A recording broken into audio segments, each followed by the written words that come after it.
कल से आगे हम कंटिन्यू करेंगे। और कल तो केवल एक ही टॉपिक पढ़ा था इसमें, कूलम्ब्स लॉ, और उसमें भी मेनली कंडीशंस पे हम डिस्कस कर रहे थे कि भाई कूलम्ब्स लॉ को लगाने के लिए क्या कंडीशंस है और उस पर किस तरह से मतलब सवाल बन के आ सकते हैं। ठीक है, तो हमने देखा था एक तो सोर्स चार्ज किस पे होना चाहिए, रेस्ट पे, सबसे जरूरी कंडीशन। दूसरी बात, जो दो पार्टिकल्स हैं जिनके बीच आप कूलम्ब्स लॉ लगा रहे हो उनके बीच की डिस्टेंस ज्यादा चाहिए कितनी भी हो, लेकिन कम में फर्मी रेंज में नहीं जाना चाहिए।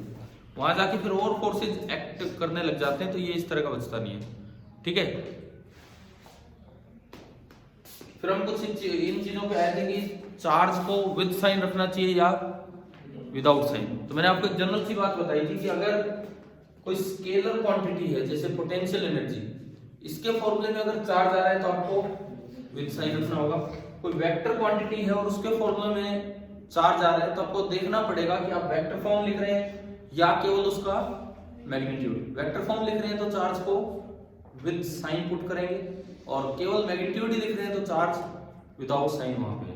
ठीक है, अब हमने कहा था आपसे कि भाई 3 पार्ट में चैप्टर है, और ये पार्ट फर्स्ट आपको मैंने पढ़ने के लिए बोला था कि अपनी बुक से कुछ पेजेस पढ़ के आना। ठीक है, गोल्डली इलेक्ट्रोस्कोप पढ़ा, समझ आ गया?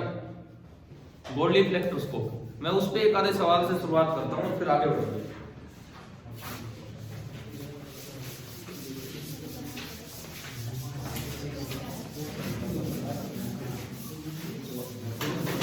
देखो बोलना नहीं है यार प्लीज।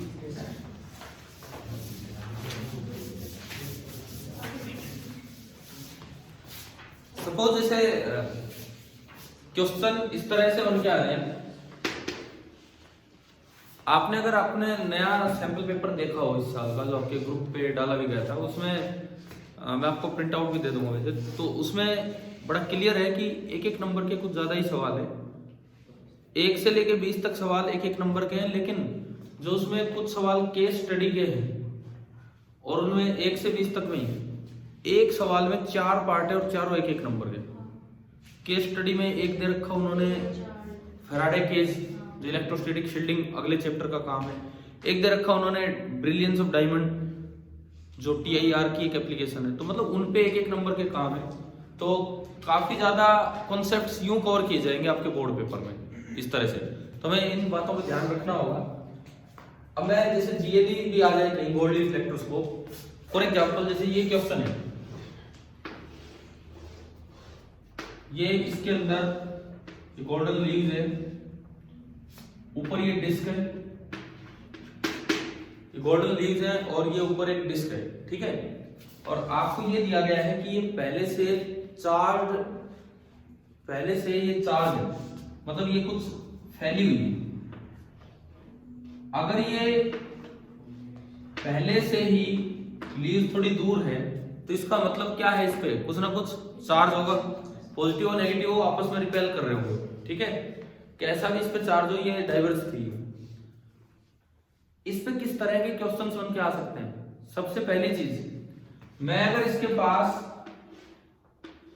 एक चार्ज रोड लेके आया, ठीक है, मैं एक पॉजिटिवली चार्ज रोड लेके आया, ये सवाल में दिया गया है,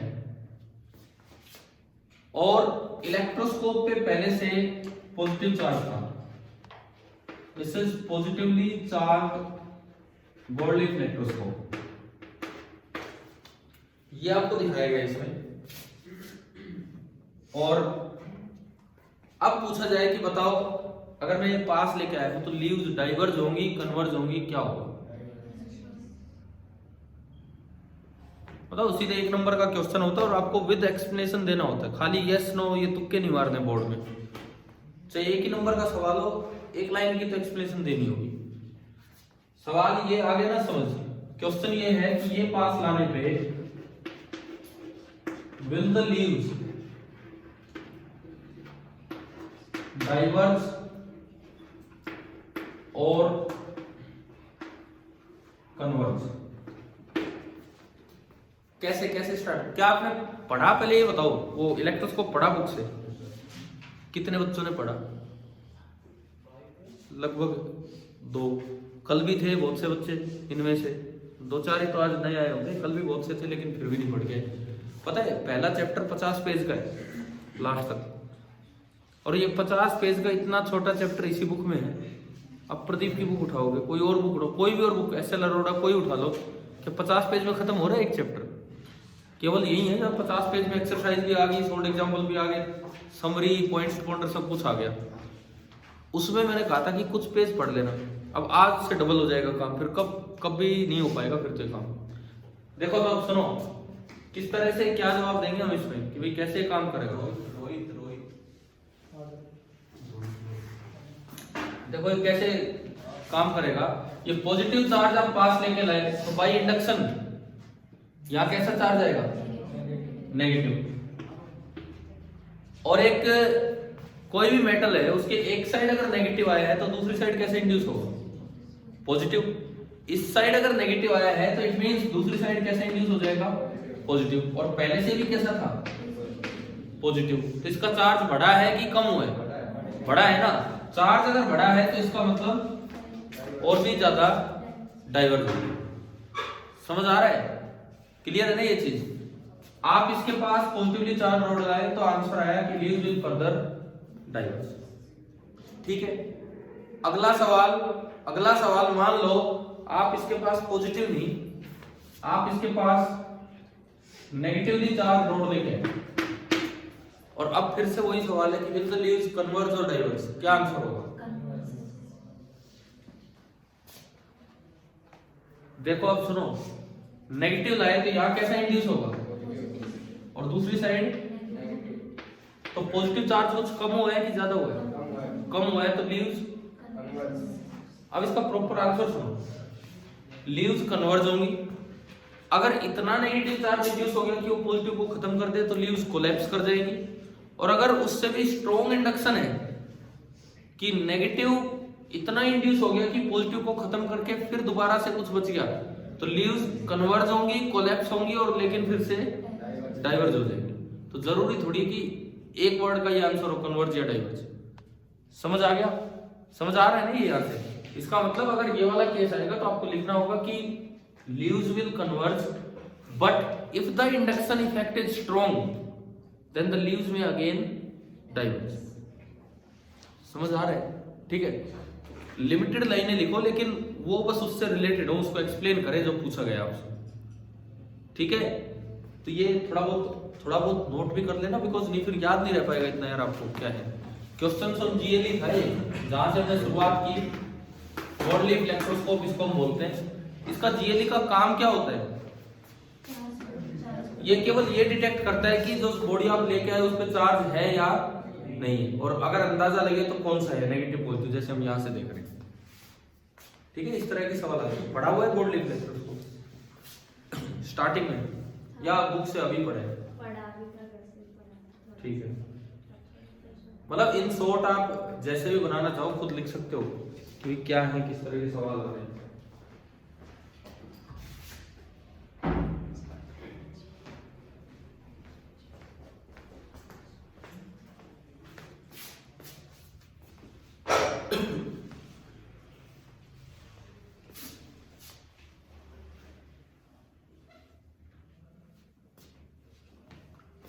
अब मान लो जीएलई पे एक्सरेज का यूज किया जाए,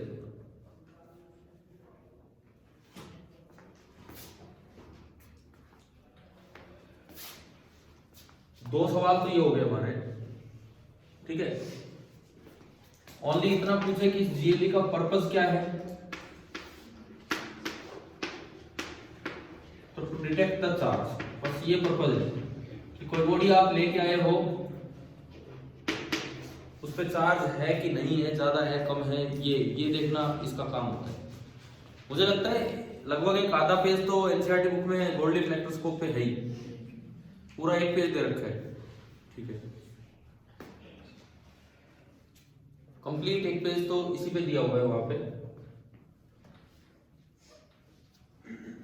एक एक्सरे वाला क्वेश्चन लेते हैं इस पे, क्योंकि देखो हमने एक्सरे अलग से पढ़ा था वहां पे एटम न्यूक्लियर के बाद, और अब यहां देखते हैं कि क्या होगा।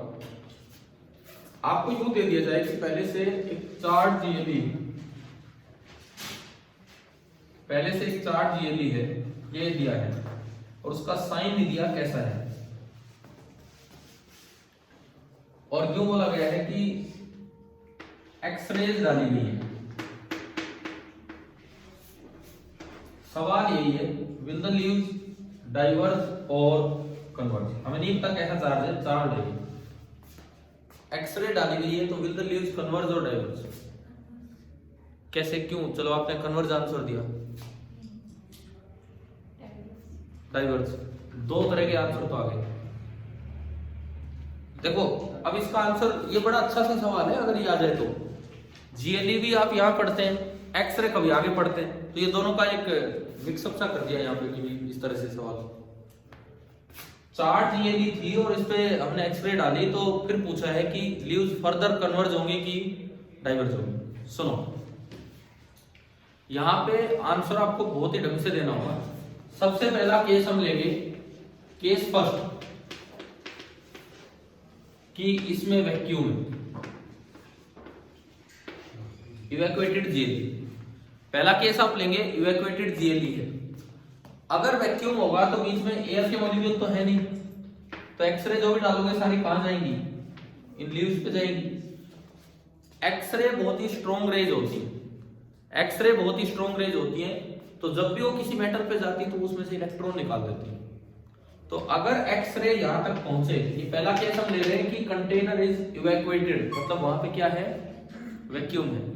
तो यहां क्या होगा, जैसे ही एक्सरे यहां पहुंचेगी, इनमें से इलेक्ट्रॉन बाहर आएंगे। इलेक्ट्रॉन बाहर आएंगे तो कैसा चार्ज आया? अच्छा जी, इलेक्ट्रॉन बाहर आए तो कैसा चार्ज आया? पॉजिटिव। अब डिपेंड करता है, अगर पहले से पॉजिटिव चार्ज था और पॉजिटिव आ रहा है तो लीव्स विल डाइवर्ज, है ना। और पहले से नेगेटिव चार्ज था और अब पॉजिटिव आने लगा है, तो चार्ज कम होने लगा है, तो लीव्स विल कन्वर्ज। तो अगर इवैक्यूएटेड वाला केस है तो इसमें डाइवर्ज करेंगी if initially positively charge, diverge करेंगे अगर ये पहले से कैसा चार्ज है? Positive charge. और कन्वर्ज करेंगी अगर ये पहले से कैसा चार्ज है? Negatively charge. तो ये जो है कन्वर्ज कर रहे हैं। ये बात तो आ गई समझ में, ठीक है। दूसरी बात, केस सेकंड,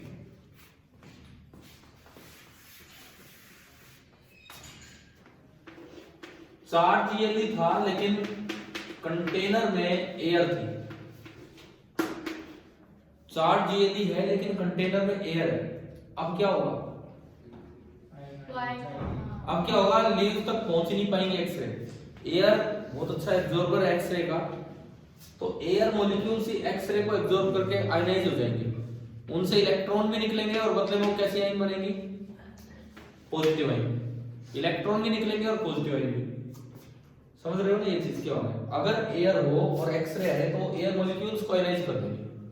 अब क्या होगा देखो, अगर यहाँ पॉजिटिव चार्ज था तो इलेक्ट्रॉन को अट्रैक्ट करके न्यूट्रल हो जाते, और अगर यहाँ नेगेटिव चार्ज था तो पॉजिटिव आयंस को अट्रैक्ट करके न्यूट्रल हो जाएंगे। दोनों ही केस में चाहे पॉजिटिव हो चाहे नेगेटिव, लीव्स क्या हो जाएंगी? न्यूट्रल हो जाएंगी, और यानी कि लीव्स विल कोलैप्स। ये इसका आंसर होगा। दोनों ही केस में जो लीव्स हैं वो कोलैप्स कर देंगे। मतलब एक छोटा सा सवाल था लेकिन उसमें देखो दो केस बन गए, यहां भी दो अलग अलग आंसर, तो ये इस तरह से आंसर दिया जाएगा। ऐसा भी हो सकता है कि बिल्कुल अनचार्ज जीएलई हो, बिल्कुल ही अनचार्ज जीएलई हो स्टार्टिंग में। ये एक्सरे वाला आ गया समझ, ठीक है। अगर मान लो गोल्ड लीफ इलेक्ट्रोस्कोप पहले से अनचार्ज है, तो जो उसकी लीव्स है वो ऐसे होंगी, ठीक है, बिल्कुल टच हो रही होंगी, वो तो फैली हुई नहीं होंगी लीव्स। ये आपने दिया अनचार्ज जीएलई।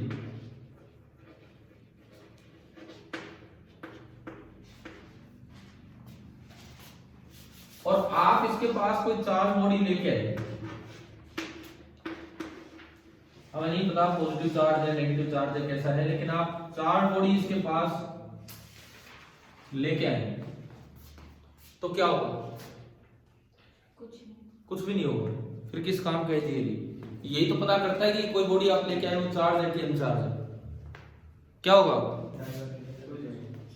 देखो ये चार्ज बॉडी लेके आए, इस पे इधर अपोजिट चार्ज इंड्यूस होगा, पॉजिटिव है तो नेगेटिव और नेगेटिव था तो, और दूसरी साइड उतना ही फिर से वही हो जाएगा, और चार्ज आ गया तो चार्ज चार्ज रिपेल करेगा एक जैसा चार्ज, तो लीव्स डाइवर्स करेगा। ठीक है, अब इसमें यूं पूछ सकता है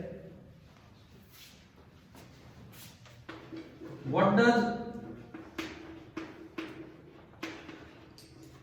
the degree of divergence,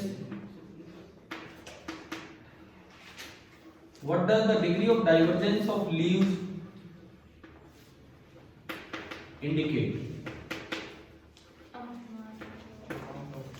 हाँ भाई, जितना स्ट्रॉन्ग चार्ज आप लेके आए हो उतना ही स्ट्रॉन्ग इंड्यूस होगा, उतना ही ज्यादा वो डाइवर्ज करेंगे।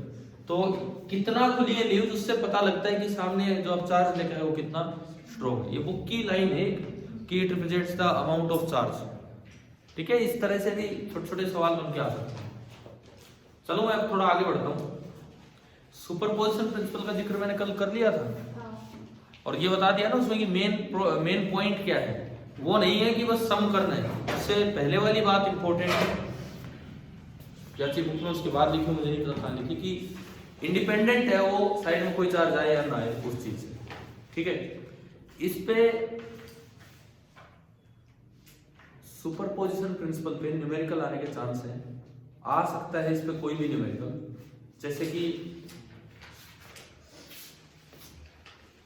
देखो एक एक पॉइंट तो तभी कवर होगा जब आप बुक पढ़ोगे। यहां क्लास में तो कुछ कुछ मेन पॉइंट्स चलेंगे, लेकिन एक एक पॉइंट तब कवर होगा जब आप बुक पढ़ेंगे। अब आज मैंने पूछा यार कितने बच्चे पढ़ गए, 2 बच्चे हाथ ऊपर कर रहे हैं। देखते हैं, आगे बढ़ते हैं।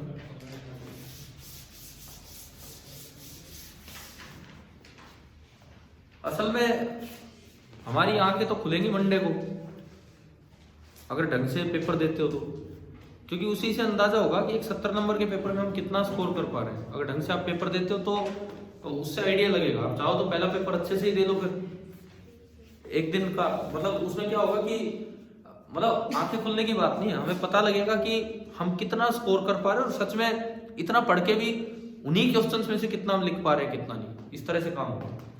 चलिए आगे देखो, सुपरपोजिशन प्रिंसिपल पे बजाय कि वो एक्सप्रेशन आने के, एक्सप्रेशन नहीं आते हैं, आपने बुक में पढ़े भी होंगे Coulomb's law in vector form, उसके वो नहीं आते यार बोर्ड में, इनका यूज आता है। वो अप्लाई कैसे करें? तो सिंपल कोई भी सवाल आ सकता है, जैसे हम इस पे कोई न्यूमेरिकल ले रहे हैं, सुपरपोजिशन प्रिंसिपल के ऊपर एक सवाल ले रहे हैं। देखिए मान लो आपको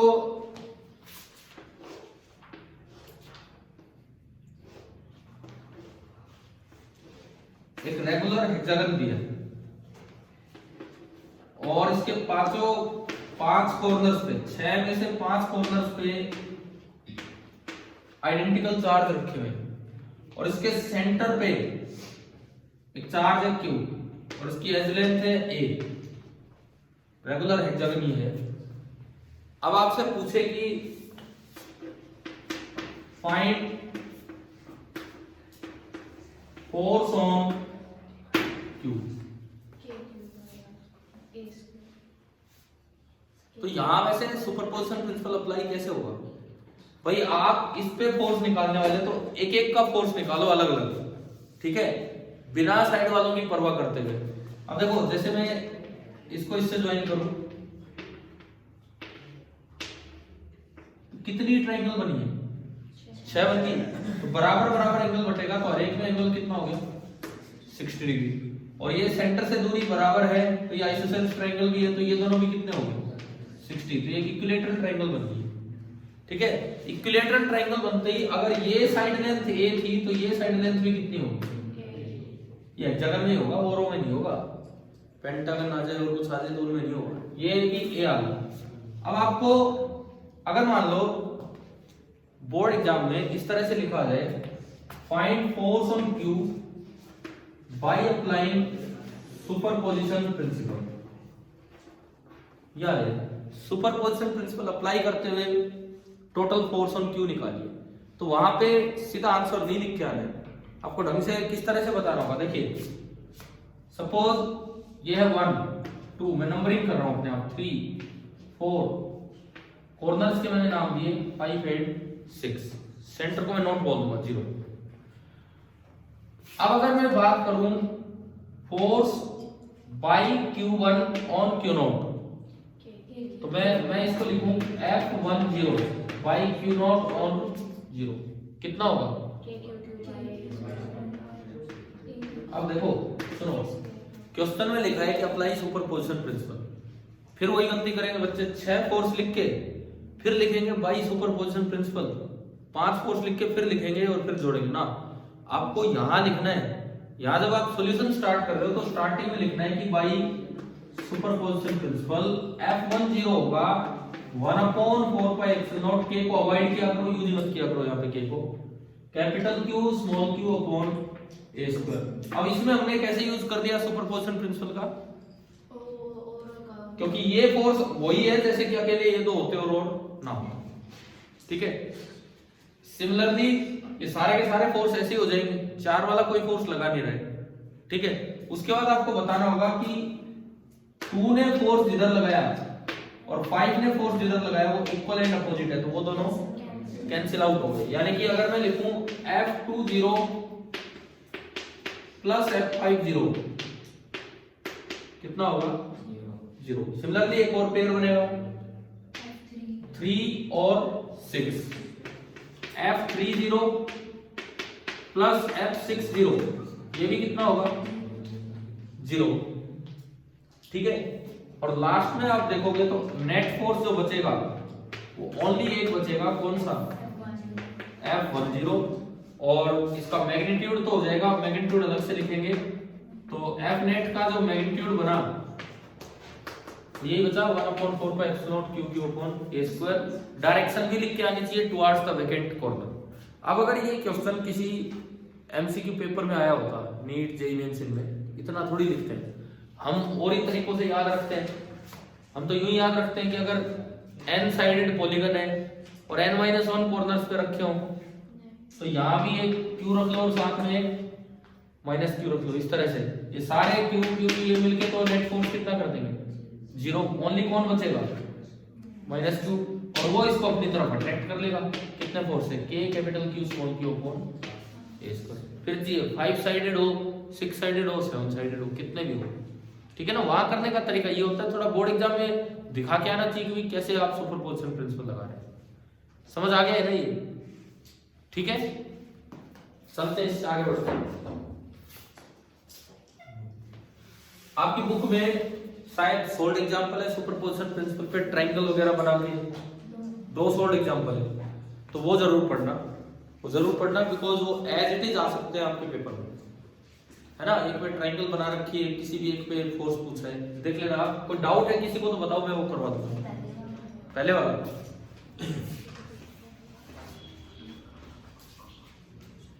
1.6, देखिए 2 सोल्ड एग्जांपल है और दोनों में ही ट्रायंगल्स का यूज है। पहले वाला है 1.6, भाई बुक लाए होंगे आप, देख सकते हैं ना, पेज नंबर 16 पे है।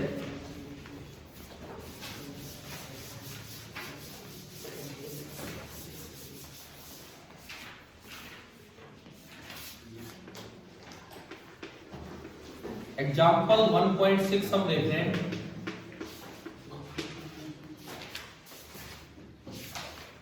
Consider 3 charges Q1, Q2, Q3 each equal to Q at the vertices of an equilateral triangle of side L.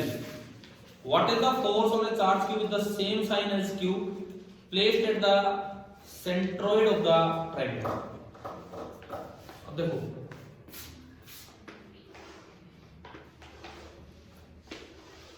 ये एक इक्विलेटरल ट्रायंगल है और आपको इसकी एज लेंथ दी गई है L। इक्विलेटरल ट्रायंगल है तो ये सारी लेंथ आपकी L है, और ये लिखता है कि 3 चार्ज बैठे हैं, तीनों क्यू हैं, अलग अलग कॉर्नर्स पे। यहाँ Q1 में एक बार जो इसने डायग्राम दिया वो बनाता हूँ। Q1 इस साइड Q2 और उधर Q3 ABC। हाँ लेकिन वो नंबरिंग काम आएगी ना फोर्स वगैरह लिखने में। ये और ये लिखता है what is the force on a charge capital Q with the same sign as small q placed at the centroid of the triangle. यहां पे कोई एक कैपिटल Q चार्ज रखा है, उस पे नेट फोर्स देखो। अगर ये MCQ ऐसे होता तो बड़ा आसान आंसर है 0। हम याद करके जाते हैं कि एक n साइडेड रेगुलर पॉलीगन के अगर हर वर्टेक्स पे आइडेंटिकल चार्ज रखे हो तो सेंटर पे किसी भी चार्ज को रख लो उस पे नेट फोर्स 0 होता है। इसलिए सेंटर को बोलते हैं इक्विलिब्रियम पॉइंट या नल पॉइंट, ये बोला जाता है। ठीक है, परंतु अब ये आया है यहाँ पे तो हमें थोड़ा सा एक्सप्लेन करके आना होगा कि भाई क्या करें क्या ना करें। तो इसके लिए आपको पहले दिखाना होगा, जैसे मान लो ये फोर्स में दिखो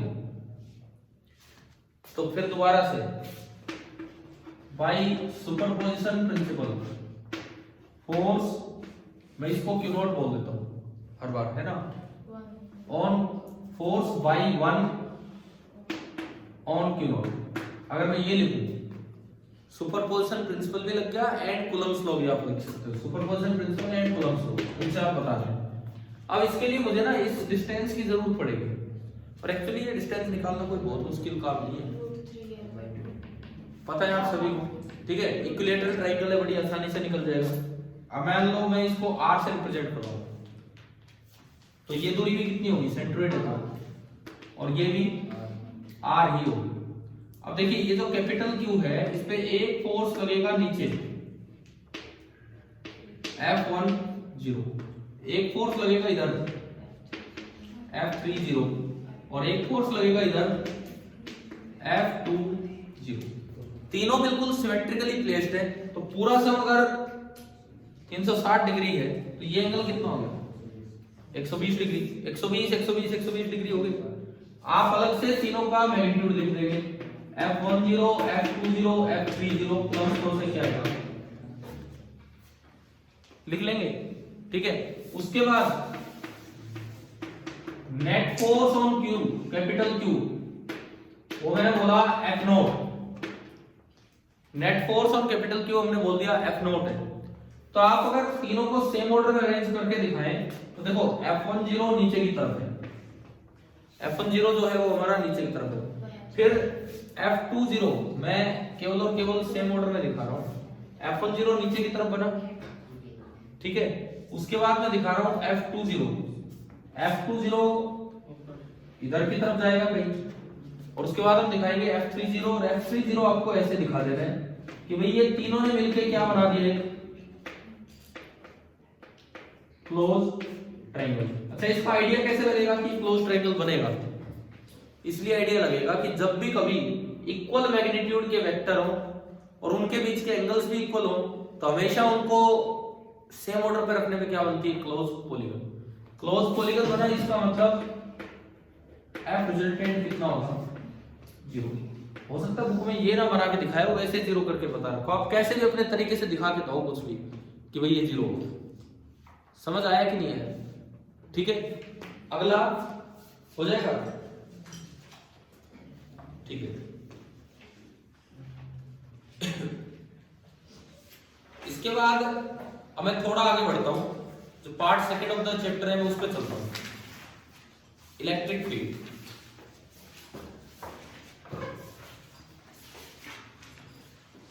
सेकंड पार्ट में हम चल रहे हैं इलेक्ट्रिक फील्ड। अब इस E को जब डिफाइन किया गया है तो इसकी लिमिट है limit Q tends to 0 F/Q। दिख रहा है ये फॉर्मूला?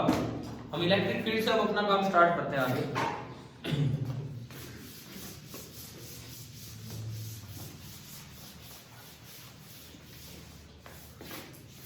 देखिए पहला सवाल, इलेक्ट्रोस्टैटिक्स में इलेक्ट्रिक फील्ड नेसेसरी है या जस्ट कन्वीनियंट है? हमारा पहला सवाल, पहला ही क्वेश्चन ये आता है कि is the concept of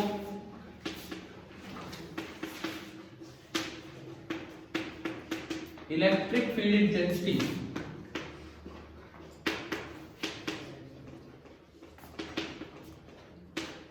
necessary और जस्ट कन्वीनियंट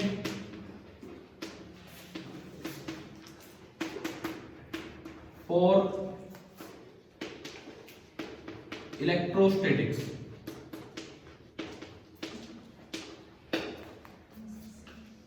नेसेसरी मतलब इलेक्ट्रिक फील्ड वाला कॉन्सेप्ट क्या कहता है, सुनो आएंगे अभी इसके जवाब पे आएंगे हम।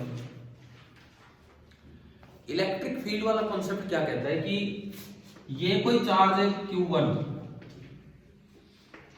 सामने कोई चार्ज है Q2, डिस्टेंस है R। फील्ड का कॉन्सेप्ट कहता है कि भाई एक को आपने माना सोर्स और एक को आपने मान लिया क्या, टेस्ट। एक को सोर्स माना, एक को टेस्ट माना। फील्ड का कॉन्सेप्ट कहता है कि ये इस पे जो फोर्स लगाएगा दो स्टेप में लगता है। पहला स्टेप कि भाई इसने कुछ फील्ड फैलाया E 1/4πε0 Q1/r²। और फिर दूसरा स्टेप कहता है कि इस पे फोर्स लगेगा Q2 × E और तब जाके फोर्स आएगा। तो क्या मेरे पास कूलम्ब्स लॉ नहीं है सीधा ये फोर्स लगाने के लिए, K Q1 Q2 r², वो उससे आ जाता हो। तो मतलब फील्ड की क्या जरूरत है फिर इसमें? चार्ज नहीं कुछ नहीं, फोर्स के ये किसने बताया कि पहले फील्ड जनरेट होगा? बल्कि जब आविष्कार हुए तो पहले कूलम्ब्स लॉ आया, उसके बाद फील्ड का कॉन्सेप्ट आया। हाँ जी आदित्य भाई बोलो, इसका आंसर दो, इसका क्या होगा? बुक से बाहर नहीं है ये सवाल। इसका आंसर है जस्ट कन्वीनियंट, कोई जरूरत नहीं। इलेक्ट्रोस्टैटिक्स में फील्ड की कोई जरूरत नहीं है। फील्ड का कॉन्सेप्ट तब यूज होता है जब इलेक्ट्रोस्टैटिक ना हो, मींस जब चार्ज किस में आ जाए, सोर्स चार्ज किस में आ जाए, मोशन में। अगर सोर्स चार्ज मोशन में होगा ना तो वहां पे फिर एक इलेक्ट्रिक फील्ड की अलग से जरूरत पड़ेगी, उसके बिना काम चलेगा नहीं। इलेक्ट्रोस्टैटिक्स में जस्ट ये हमारी सहायता के लिए है कि भाई कई चार्ज बैठे थे, एक एक का फोर्स निकाल के ऐड करते, किसी ने हमें डायरेक्ट फील्ड बता दिया यहाँ इतना फील्ड है तो डायरेक्ट आपको फोर्स मिल जाएगा, और कुछ नहीं। थोड़ा सा क्वेश्चंस करने में आसानी हो, बस इसी तरह का कॉन्सेप्ट है। ठीक है, आपको मैं पढ़ा भी देता हूँ कहाँ है इसमें। आप अगले पेज पे आओ, physical significance of electric field. Physical significance of electric field, और इसमें दूसरा पैराग्राफ जब स्टार्ट हो रहा है उसकी स्टार्टिंग लाइन ही पढ़ो। पढ़ लो किताब में यार, बुक क्यों नहीं है? चलो ठीक है। For electrostatics, the concept of electric field is convenient but not really necessary. लिखा हुआ है यहाँ पे। असल में ये जब आप पूरा टॉपिक पढ़ेंगे तो इसमें पता लगेगा कि यहाँ तो कोई जरूरत ही नहीं थी। जरूरत थी तब पड़ती है जब सोर्स चार्ज किसमें हो, मोशन में। यहाँ तो बस थोड़ा सा एक क्वेश्चन इसकी टर्म्स में पूछ लिए जाते हैं और कुछ नहीं। पढ़ना ये वाला टॉपिक घर से पढ़ना, ठीक है। अभी हम चलते अपना काम स्टार्ट करते हैं। अब देखिए जब ई को डिफाइन किया गया, हो गया, ये तो आ गया ना समझ। इसका आंसर तो है, अगर ये आंसर आए तो ये क्वेश्चन आए तो बोल दें कि इलेक्ट्रोस्टैटिक्स में तो ये कन्वीनियंट वे है, बस कोई जरूरत नहीं है। लेकिन जहां पे मूविंग सोर्स चार्ज आएगी वहां पे इसकी जरूरत पड़ेगी, वहां इसके बिना काम नहीं चलेगा। आगे बढ़ते हैं हम। जब आप ई को डिफाइन करते हैं, ई को आप डिफाइन कर रहे हैं तो ई की डेफिनेशन आपने दी, E = F/Q। देखो अगली चीज, छोटे छोटे सवाल इनसे क्या पूछे जा सकते हैं उन पे आ रहे हैं हम पहले, फिर टॉपिक भी लेंगे। बाय डेफिनेशन E = F/Q, ठीक है। कैन वी से दैट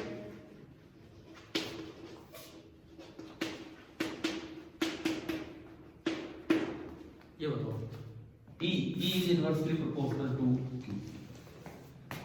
नहीं। क्यों? ये दिख रहा है आपके फॉर्मूले में? वो फोर्स वाले में भी तो नहीं, कुछ नहीं। नहीं, ये फॉर्मूला गलत है क्या? पहले तो ये बताओ। नहीं ठीक है। तो फिर क्या इसमें नीचे नहीं आ रहा है? आ तो रहा है फिर क्यों नहीं लिख सकते? पर लिख नहीं सकते। हाँ तो क्यों नहीं लिख सकते, क्या कारण है?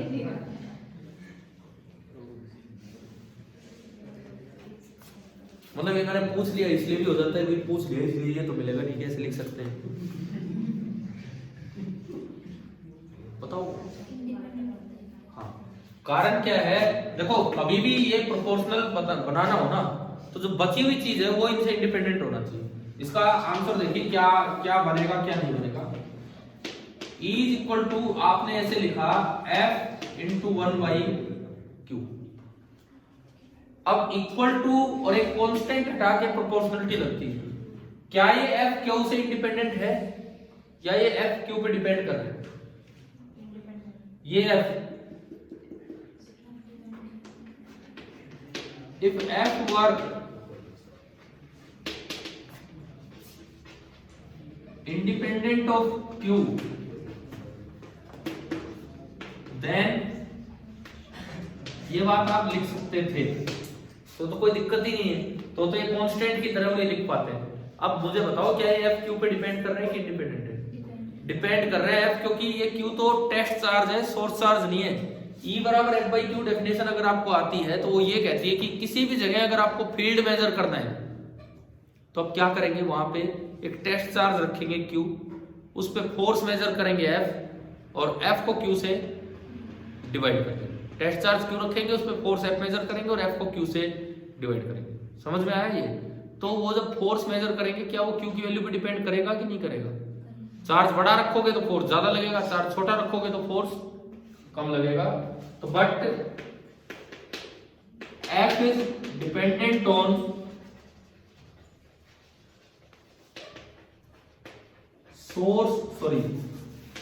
Test charge q, but f is dependent on test charge q, so E is not inversely proportional to किसके? बोलो एक बार। E is not inversely proportional to 1/q मत लिखना ना, q। ठीक है, ये जब आप पढ़ोगे ना तो मिल भी जाएगा कि टेस्ट चार्ज से इंडिपेंडेंट होती है ये चीज।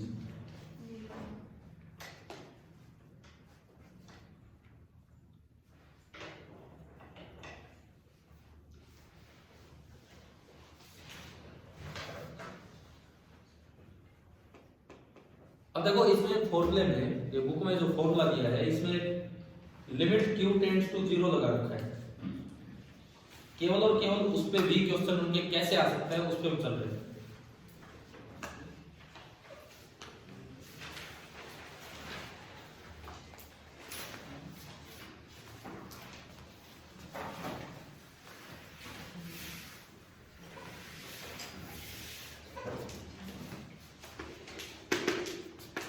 जो E की डेफिनेशन हम लिखते हैं वो लिखते हैं limit q tends to 0 f/q।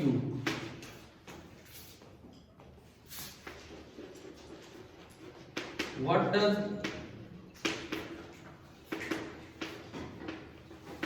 this limit on q signify? ये जो आप लिमिट लगा रहे q पे क्या सिग्निफाई कर रहा है ये बता दो। है ना, बुक में दिख रहा होगा अच्छे खासा ये फॉर्मूला लिखा हुआ इस तरह से। ये आ जाए सवाल कि भाई लिमिट और क्यू क्या सिग्निफाई करते हैं। आज आगे बिना पढ़े 20 से पेज, मेरे को तो ये समझ नहीं आ रहा, बाद फिर दोबारा से पेज हो जाएंगे। आप नहीं पढ़ोगे फिर तो यार मंडे टेस्ट में कैसे नंबर आएंगे?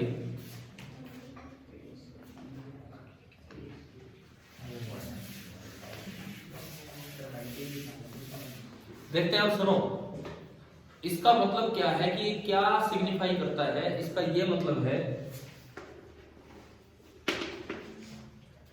कि क्यों लिया जाता है इतना छोटा, ताकि ये सोर्स चार्ज को डिस्टर्ब ना करे। भाई ठीक है, कहने को ये टेस्ट चार्ज है, परंतु जब इस पे फोर्स लगाए तो ये भी तो फोर्स लगा रहा होगा भाई, न्यूटन थर्ड लॉ लगा रहा होगा उस पे, इसने भी अपना फील्ड फैलाया होगा। तो अगर इसने सोर्स चार्ज को ही भगा दिया या डिस्टर्ब कर दिया तो क्या जो आप मेजर करना चाह रहे हो वो फील्ड मेजर कर पाएंगे? नहीं कर पाएंगे। पर बुक में देखिए जहां ये फॉर्मूला लिखा है ना, उसके नीचे इससे ऊपर ही है एक प्रॉब्लम। ये बल्कि और अच्छा सवाल मैं बना के देता हूँ, ये तो ठीक है ऐसे मैंने लिखा। देखो इक्वेशन 1.9 मिली आपको किताब में, इसके ऊपर देखते हैं क्या है। However, if a charge capital na small q is brought at any point around q, कई बुक में उससे आगे घूमे या पीछे घूमे वो नहीं मिल रहा, कहा कि हम बात कर रहे हैं। सपोज आप यहां फील्ड मेजर करना चाहते हैं, इस क्यू की वजह से यहां फील्ड मेजर करना चाह रहे हैं, और ये सोर्स है, ये सोर्स है, और आप यहां पे फील्ड मेजर करना चाहते हैं। देखिए अब ऐसे में क्या होगा कि आपने एक टेस्ट चार्ज रखा क्यू, लेकिन क्या ये क्यू इस पे फोर्स लगाएगा कि नहीं लगाएगा? बिल्कुल लगाएगा। अभी जब इस पे फोर्स लग रहा है तो ये भी उस पे लगाएगा, ठीक है। और तो ये उसको डिस्टर्ब भी कर देगा, हो सकता है दूर भगा दे, हो सकता है पास बुला ले। तो जो मेजर करना चाह रहे हो तो कर ही नहीं पाएंगे। तो इसमें देखो ऊपर लिखता है ये कि however if the charge q is brought at any point around q, capital Q itself is bound to experience an electric force and will tend to move.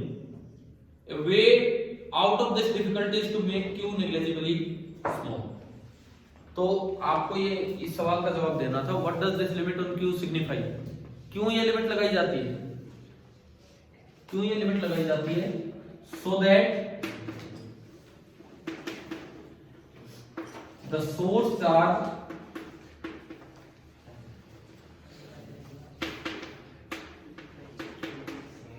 is not disturbed। समझ आ रहा है ना? ये ऊपर ही दिया है इन्होंने, ताकि सोर्स चार्ज में दिक्कत ना हो, कभी वही भाग जाए फिर हम कैसे मेजर करें। लेकिन अब इसके बाद एक और अच्छा सवाल आता है, इससे अगली लाइन पढ़ो। इससे दिक्कत क्या आएगी? The force F is then negligibly small। इससे प्रॉब्लम ये आएगी कि फोर्स ही बहुत कम हो जाएगा। भाई अगर Q कम हो गया, कूलम्ब्स लॉ कहता है फोर्स क्या होता है, K Q1 Q2 upon R²। लेकिन अगर Q बहुत छोटा कर दिया तो F भी बहुत छोटा हो गया कि नहीं? ठीक है, इससे प्रॉब्लम ये आएगी। ये तो हो गया इसका फर्स्ट पार्ट कि what does this limit on Q signify. इसका आंसर हमें मिल गया, ठीक है, इसका आंसर तो हमें मिल गया। बी पार्ट इसी में ये बनता है, but now F is also negligibly small and difficult to measure। अब तो F को भी मेजर करना बहुत मुश्किल हो गया है, बहुत ही छोटा हो गया, तो इसको मेजर कैसे करें? इस डिफिकल्टी को दूर कैसे करें? देखो ये फर्स्ट पार्ट हुआ, उसका आपने आंसर दे दिया। दूसरा पार्ट लेकिन ऐसा करने से कि F भी बहुत ही छोटा हो जाएगा, तो how can we overcome this difficulty? हम इस डिफिकल्टी से कैसे पार करें? क्योंकि आपने Q बड़ा कर दिया, अगर आपने Q बड़ा कर दिया तो वो इसको भगा देगा, और Q बहुत छोटा किया तो फोर्स मेजर करना मुश्किल हो जाएगा। सवाल आ रही है ना समझ? इसका आंसर आगे दिया है, जस्ट इस फॉर्मूले के बाद। A practical way to get around the problem of keeping Q undisturbed in the presence of Q, कि Q रखने पे अनडिस्टर्ब रहे, इसका प्रैक्टिकल तरीका क्या होता है? is to hold capital Q to its location by unspecified sources। इसका तरीका ये होता है कि आप इसको भाई आपके हाथ से पकड़ो जी, कैसे करके अनस्पेसिफाइड सोर्सेज लगा के इस Q को यहीं रोकिए, तब जाके ये इसका आंसर है सेकंड पार्ट का। समझ आ रहा है क्या? ये आप Q को बहुत छोटा करोगे तो आप मेजर नहीं हो पाएगा, Q को बड़ा कर दिया तो वो डिस्टर्ब हो जाएगा। तो इसका प्रैक्टिकल तरीका क्या है? ये मेजर करने का। इन्होंने बताया Q को छोटा मत करो, Q को तो बड़ा ही रखो, लेकिन इस पे कुछ और फोर्स लगा दो, उसका फोर्स लग रहा है लगने दो, कुछ और अनस्पेसिफाइड फोर्सेस लगा दो जो हम नहीं बता रहे कौन से, ताकि इस पे नेट फोर्स कितना रहे? 0। ये लिखता है यहाँ पे This may look strange, but actually this is what happens in practice। Practically यही तरीका होता है। When we are considering the electric force on a test charge Q to the charge plane the sheet, the charge on the sheet are held to their locations by the forces। ये example दे रहे हैं, ये वही example दे रहा है उसी चीज का। लेकिन आप ये बताओ क्या जस्ट फील्ड की डेफिनेशन से दो सवाल समझ आ गए कि नहीं, किस तरह से यहाँ बनते हैं? ठीक है, उसके बाद 3 पॉइंट्स दिए, 4 पॉइंट्स। एक तो मैंने पढ़ा दिया, 4 पॉइंट्स में से 1 पॉइंट मैंने पढ़ा दिया, बाकी 3 आपको पढ़ने हैं, ठीक है। देखो अगर मान लो बोर्ड एग्जाम में अपना टारगेट हो 23 नंबर, तो इतना नहीं पढ़ना है एक्चुअली। उसमें तो क्या होगा, आप अपने छाट छाट के टॉपिक्स कर जाओ, उससे हो भी सकता है नहीं भी कि 23 नंबर आ जाए, क्योंकि इतने टॉपिक्स आते नहीं है डायरेक्ट, सीधे सीधे टॉपिक आ रहे, फिर भी आप कुछ लिख के आओगे कि आप 23 बनी जाएगी। लेकिन अगर आप एक एक चीज पढ़ के जाओगे तो आप पूरा 60 से 70 के बीच में सोच सकते हो, वहां तक जाए, ठीक है। इसके बाद ये पढ़ोगे आप, 4 पॉइंट्स है टोटल, एक ही पढ़ाया मैंने, 2 3 4 अपने आप पढ़ना। उसके बाद electric field due to system of charge करना है अपने आप, ये सुपरपोजिशन प्रिंसिपल ही है। अगर कई चार्ज आ जाए तो नेट फोर्स वेक्टर सम कर देना, उसी तरह से नेट फील्ड भी वेक्टर सम है, और एक एक का फील्ड वैसे ही लिखा जाएगा। और ये ध्यान रखना, ये कूलम्ब फ्लो ही कहलाता है। ये मैं अगर फॉर्मूले की बात करूं,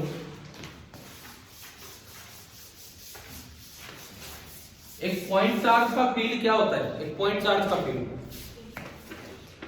ये पॉइंट चार्ज है, इससे r डिस्टेंस दूर जो फील्ड होगा, अगर ये पॉजिटिव है तो बाहर होगा, और वो फील्ड कितना होगा 1/4πε0 q/। दरअसल इस फॉर्मूले को भी हम क्या बोलते हैं, कूलम्ब लॉ, क्योंकि एक स्मॉल q रखो, उस पे फोर्स कौन से फॉर्मूले से निकालोगे आप, कूलम्ब लॉ से निकालोगे, k q capital Q small q upon r², और फिर उस q से डिवाइड करोगे, टेस्ट चार्ज से भी आ जाएगा। तो अगर पॉइंट चार्ज का ये वाला फॉर्मूला कहीं भी यूज हो तो ये भी कूलम्ब लॉ ही है। अगर पॉजिटिव चार्ज है तो फील्ड रेडिली आउटवर्ड होगा, और अगर सोर्स चार्ज नेगेटिव है तो फील्ड रेडिली इनवर्ड। यूं बताओ, फील्ड रेडिली आउटवर्ड होगा या रेडिली इनवर्ड होगा, वो टेस्ट चार्ज के साइन पे डिपेंड करेगा या नहीं। फील्ड रेडिली आउटवर्ड होगा या रेडिली इनवर्ड, क्या वो टेस्ट चार्ज के साइन पे डिपेंड करेगा? नहीं करेगा।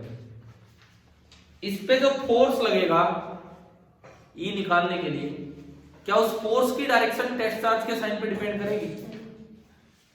करेगी।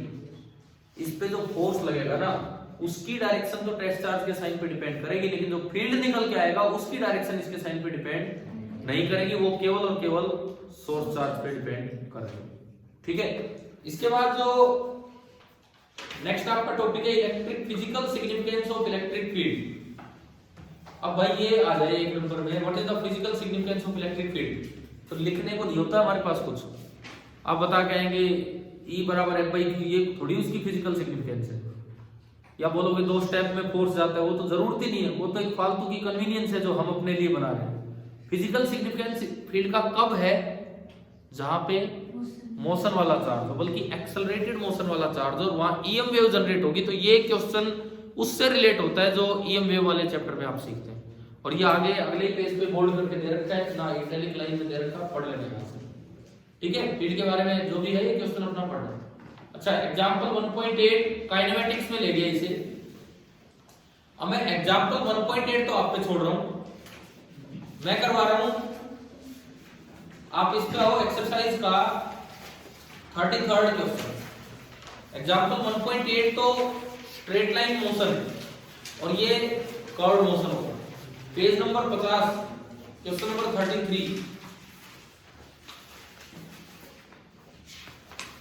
पेज नंबर 50 पे क्वेश्चन नंबर 33, वो देखते हैं।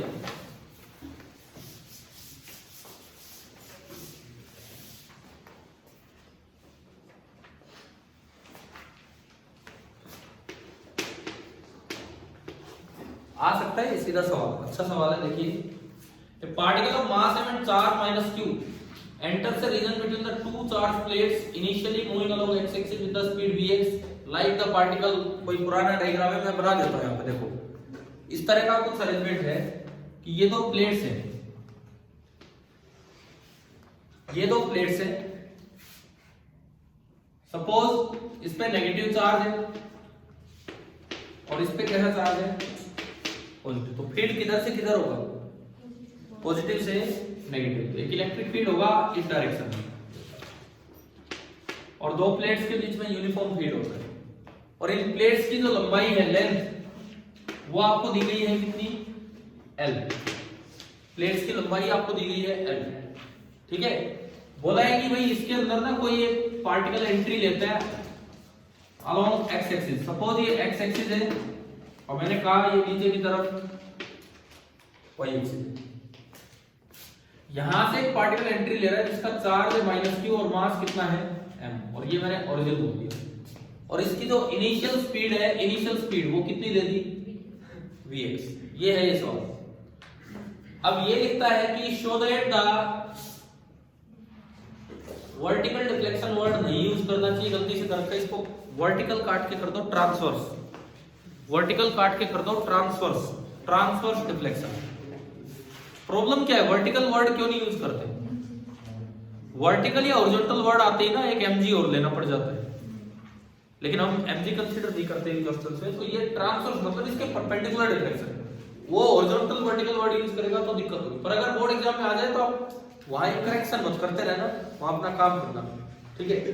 तो transverse deflection of the particle at the far edge of the plate इतना है। देखो अब ये सवाल आ गया, ये पूरा 2 या 3 नंबर में आ सकता है इस तरह का क्वेश्चन। आपको पहले तो डायग्राम ढंग से बनाना होगा। देखिए यूं बताओ, ये नेगेटिव चार्ज है तो इस पे फोर्स किधर लगेगा? फील्ड से अपोजिट, फील्ड ऊपर है तो फोर्स अपोजिट लगेगा, ठीक है। तो ये पार्टिकल ना यूं जाएगा, यूं क्यों जा रहा है? क्योंकि इस पे फोर्स किधर लग रहा है?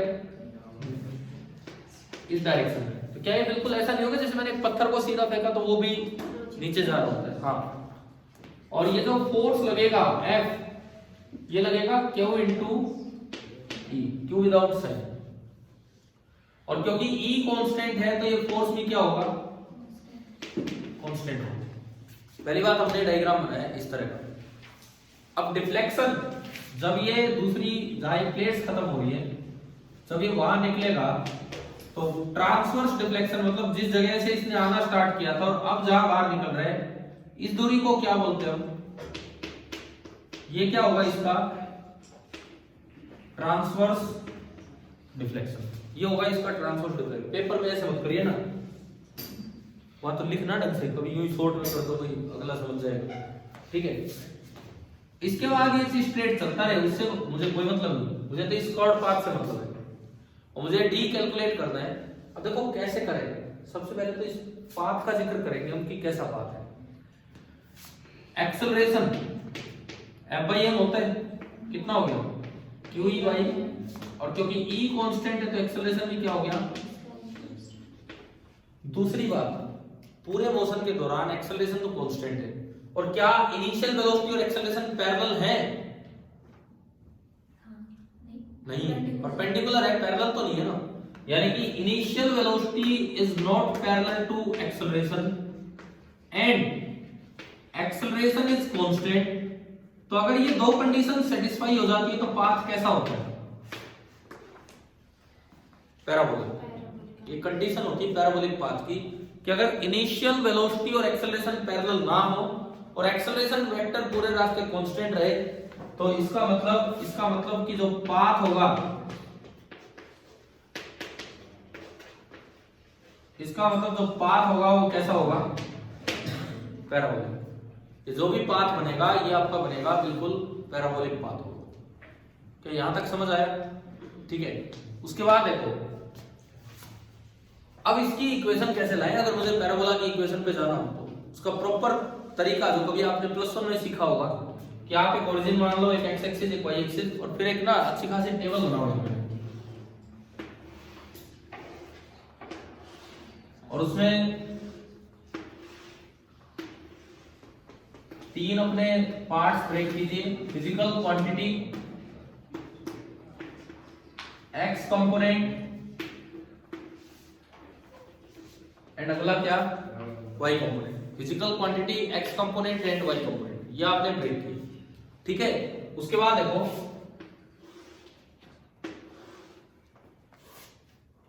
सबसे पहली बात इनिशियल वेलोसिटी और एक्सेलरेशन, इन पे मैं आऊंगा। इनिशियल वेलोसिटी देखिए, ये तो केवल उधर है और नीचे है ही नहीं, इसका मतलब जो ux है उसकी वैल्यू तो है vx और uy कितना है? 0। अब मैं बात करूंगा ax और ay की। ax और ay ये पूरा नीचे है एक्सेलरेशन फोर्स की डायरेक्शन में क्यू ई बाई एम, तो ए एक्स कितना 0 और ए वाई पॉजिटिव डायरेक्शन में ये, इसीलिए मैंने वाई नीचे माना था, तो क्यू ई बाई एम। ठीक है, इसके बाद मैं दो पैरामीटर्स की बात करूंगा कि किसी टाइम पे डिस्प्लेसमेंट कितना होगा, वो हम यहां इसमें दिखाएं। अगर किसी भी टाइम पे अगर मैं डिस्प्लेसमेंट दिखाऊं, सपोज t बराबर 0 पे इसने यहां से चलना स्टार्ट किया और t बराबर t टाइम पे यहां पहुंच गया, यहां, तो ये बना इसका डिस्प्लेसमेंट s। अच्छा, इसकी पोजीशन को मैंने बोल दिया x y। तो अगर मैं एक्सिस सिस्टम देखूं तो ये दूरी तो x है और ये जो छोटी सी दूरी होगी ये क्या बनेगी, y बनेगी। ठीक है, यानी कि अगर मैं t टाइम पे डिस्प्लेसमेंट के कंपोनेंट करूं तो टाइम तो स्केलर है, वो तो x के लिए देखो जी, y के लिए t होगा, परंतु इस जगह डिस्प्लेसमेंट का x कंपोनेंट कितना है x और y कंपोनेंट कितना है y, तो ये डिस्प्लेसमेंट के x और y कंपोनेंट्स हो गए। ठीक है, और इसमें खास बात ये है कि ये एक्सेलरेशन क्या आई है, कांस्टेंट है। ये जो एक्सेलरेशन आई है, ये एक्सेलरेशन क्या आई है, कांस्टेंट है। ठीक है, इसका मतलब ये हुआ कि आप कांस्टेंट एक्सेलरेशन की इक्वेशंस का यूज कर सकते हैं। कांस्टेंट एक्सेलरेशन की इक्वेशन ये वाली, s is equal to ut plus half a t square. ठीक है, लेकिन ये तो वन डायमेंशनल इक्वेशन है और हमारा मोशन कैसा है, टू डायमेंशनल। तो इसको वन डायमेंशनल इक्वेशन की तरह अगर आप यूज करें तो एक बार आपको अप्लाई करनी होगी अलोंग x एक्सिस और एक बार अलोंग y एक्सिस। देखो एक पेपर में एक क्वेश्चन आ जाए 2 या 3 नंबर में, तो आपको प्रॉपर टेबल बनानी होगी, डायग्राम बनाना होगा और ये अलग अलग करके दिखाना है। यूं नहीं है स्टेप ही गायब कर रहे हो, फिर नंबर भी उतने मिलेंगे। ठीक है, x एक्सिस के अलोंग, अब वो x वाली टेबल देखो, x वाली टेबल s के कंपोनेंट के रूप में क्या लिखा हुआ है x, u के कंपोनेंट के रूप में क्या लिखा हुआ है उस टेबल में vx, t के कंपोनेंट के रूप में t और a के कंपोनेंट 0, तो हाफ a t स्क्वायर खत्म हो गया। चलो जी उधर चलो, s की जगह y वाली टेबल, s की जगह y, u की जगह 0, दिख रहा है ना वो टेबल में, खत्म। हाफ a की जगह q e by m और इनटू t स्क्वायर। अब अगला काम होता है, मुझे इक्वेशन ऑफ पाथ चाहिए, क्योंकि मैं उसके बाद d निकालूंगा जब मेरे को ये पैराबोला की इक्वेशन मिल जाए। आपको x as a function of time पता है, आपको y as a function of time पता है। इक्वेशन ऑफ पाथ लाने का तरीका होता है कि t को एलिमिनेट करना, ये होती है इक्वेशन ऑफ पाथ। तो यहां से आपने t निकाला, t कितना आया x by vx, put in this equation, तो y कितना हो गया, half q e by m और x by vx का स्क्वायर, ये मैंने दोनों को स्क्वायर लगा दिया, तो y आ गया, y is equal to q e upon 2m vx square और इनटू x स्क्वायर। क्या ये y बराबर kx स्क्वायर टाइप फॉर्म बन गई? किसकी इक्वेशन होती है, पैराबोला। तो इसका मतलब वो जो पाथ है वो कैसा होगा, पैराबोलिक। अब मैं डिफ्लेक्शन कैसे निकालूं? अगर length of the plate L है तो ये डिफ्लेक्शन कैसे निकालें, यही तो निकालना था सवाल का आखिरी पॉइंट, ये चल रहा है। अगर length of the plate L है तो डिफ्लेक्शन कैसे निकालें? फिर क्यों ये इक्वेशन ऑफ पाथ निकाली हमने? देखो सुनो, इस पॉइंट के कोऑर्डिनेट बताओ, इस पॉइंट का x कोऑर्डिनेट कितना है, d, नहीं L, और y कोऑर्डिनेट d। समझ में आ रहा है? आपकी इक्वेशन आ गई। उस इक्वेशन में अब बस लास्ट में मैं यूं दिखाऊं कि at x equal to l y कितना है d।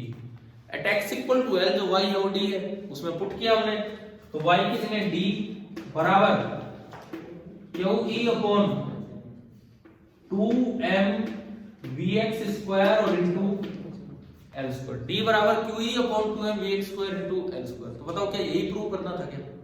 उसमें अपने क्वेश्चन में देख लो, यही था ना, यही ला के दिखाना था। तो यार थोड़ा तरीका होना चाहिए, टेबल बनाओ, डायग्राम बनाओ, एक्स वाई अलग अलग करके दिखाओ तभी होगा। और इसमें एक और रिजल्ट आप याद रखो, क्योंकि एक नंबर वाले क्वेश्चंस में वो रिजल्ट यूज होता है। क्या रिजल्ट है वो देखिए। क्यों बोलते रहते हो यार, आप क्यों छेड़ कर रहे हो यार, आपको टोकता रहता हूँ मैं हमेशा। इधर देखो, ये जो एक और रिजल्ट जो हमें यहां से याद रखना चाहिए एक एक नंबर वाले क्वेश्चंस के लिए,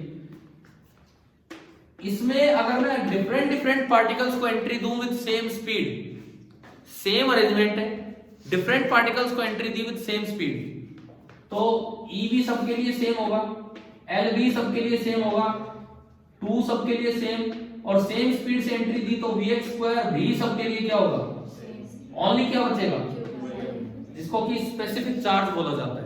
यानी कि if different charge particles are entered with same initial speed, then the transverse deflection is directly proportional to their specific charge।